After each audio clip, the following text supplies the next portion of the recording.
जरा एकदा सुरुवातीलाच टाळ्या होऊन जाऊ द्या. बस थांबा आता. आता ज्या तुम्ही मोकळ्या मनाने टाळ्या वाजविल्या ना, यालाच म्हणते स्वातंत्र्य. पूर्वी तुम्ही कोणासाठी टाळ्या सुद्धा वाजवू शकत नव्हते. ती होती गुलामगिरी. या गुलामगिरीत आपण मुक्त झालो, त्याची आठवण म्हणजे आजचं स्वातंत्र्य दिन.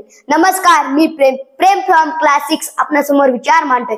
अनेक स्वातंत्र्य वीरांनी झालेल्या गोळ्यांच्या हातीवर, अनेक स्वातंत्र्य वीरांनी झालेल्या गोळ्यांच्या हातीवर, म्हणून आज आपण उभ्या स्वाभिमानाच्या भारत देशाच्या मातीवर. सूर्याप्रमाणे तेज दिसणारे व्यासपीठ, चंद्राप्रमाणे शिट्टे साधणारे शिक्षक आणि चांदण्याप्रमाणे चमकणाऱ्या माझ्या देश बांधवांनो, सर्वांना माझा नमस्कार. आज 15 ऑगस्ट आपला स्वातंत्र्य दिन. आपण सर्वतंत्र भारतात 78वा स्वातंत्र्य दिन साजरा करण्यासाठी एकत्र जमलेलो आहोत. सर्वप्रथम सर्वांना स्वातंत्र्य दिनाच्या खूप खूप शुभेच्छा. 15 ऑगस्ट 1947 रोजी आपला भारत देश स्वतंत्र झाला. त्यासाठी अनेक महात्म्यांनी संघर्ष केला, प्राणाची आहुती दिली, बलिदान दिले.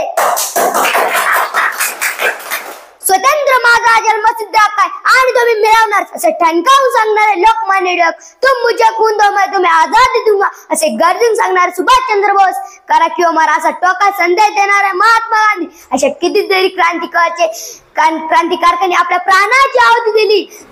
इन्कलाब जिंदाबाद, इन्कलाब जिंदाबाद, इन्कलाब जिंदाबाद अशा घोषणा देऊन फासात सुखदेव, राजगुरू, भगतसिंग असे कितीतरी क्रांतिकारक योगदान स्वातंत्र्यात अमूल्य. मित्रांनो, अनेक क्रांतिकारकांनी तुरुंगवास भोगला, कितीतरी क्रांतिकार ब्रिटिशांच्या बंदुकीचे गोळीचे बळी ठरले. तेव्हा आपण आज मोठ्या अभिमानाने स्वातंत्र्य दिन साजरा करतो.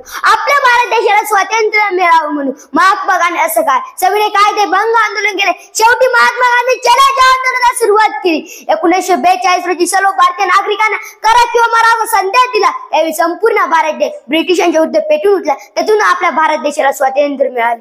दिल्लीच्या लाल किल्ल्यावर भारतात तिरंगा अभिमानाने फडकावला गेला. स्वतंत्र भारताचे पहिले पंतप्रधान पंडित जवाहरलाल नेहरू यांची निवड करण्यात आणि आपण ब्रिटिशांच्या साकारणातून भारत देश मुक्त झाला आणि आज आपण मोठ्या अभिमानाने स्वातंत्र्य दिन साजरा करतो. शेवटी मी एवढेच म्हणेन, किती आक्रोशित झाला, किती रक्ताच्या नद्या वाहिल्या, किती आक्रोशित झाला, किती रक्ताच्या नद्या वाहिल्या. सडा पडला मृत्यू द्यायचा, सडा पडला मृत्यू द्यायचा, तेव्हा स्वातंत्र्य उद्यास आला. धन्यवाद. जय हिंद, जय महाराष्ट्र.